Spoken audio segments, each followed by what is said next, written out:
අලුත් ලෝකය හරිම දේ හරියට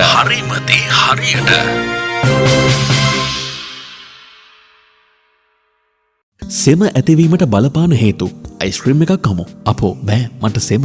මෙලෙස ඇතැම් දෙනා සීත ආහාර පාන ගත් විට සෙම් රෝගවලට ගොදුරු වීමේ සම්භාවිතාවක් දක්වයි. එවිට නාසයෙන් සොටු දියර කලා යාම, කැස්ස සමග සෙම පිටවීම වැනි රෝග ලක්ෂණ ඉස්මතු වේ. ශ්වසන පද්ධති ආශ්‍රිත රෝග විවිධාකාරයි. එම රෝග ලක්ෂණ විවිධ වූ පරාසයක් පුරා විහිදී පවතී. එම විවිධ පරාසයක විහිදුණු රෝග ලක්ෂණ සඳහා අප රෝගීන් පොදුවේ භාවිතා කරන වදනක් ලෙස මෙම සෙම යන්න භාවිතා වන බව මාගේ හැඟීමයි. උදාහරණයක් ලෙස බහුලව දැකිය හැකි ආසාත්මිකතා තත්ත්වයක් වන පීනස රෝගයේ ඇති අධික සොටු දියර කැලීම, නාසයේ සීරවීම, උගුර කැසීම වැනි තත්ත්වවලදීද ඇදුම රෝගයේදී දැකිය හැකි පපුවේ තද ගතිය, හුස්ම ගැනීමේ අපහසුතාව සමග කැස්ස වැනි රෝග ලක්ෂණ වලදීද ශ්වසන පද්ධති ආශ්‍රිත ආසාදන තත්ත්වවලදීද මෙම තත්ත්වයන් හටගනී.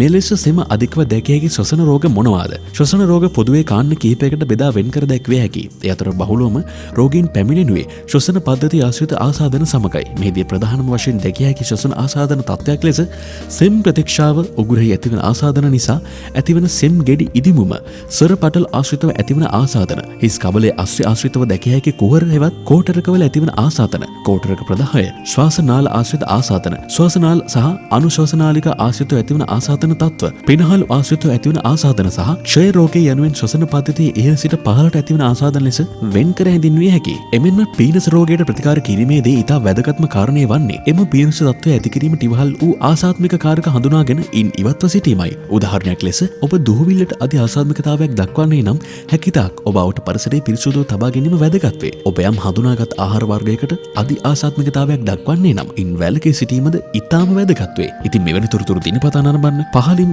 අලුත් ලෝකය අපිව සබ්ස්ක්‍රයිබ් කරන්න. දවස සුබ වේවා. ඔබට ජය වේවා.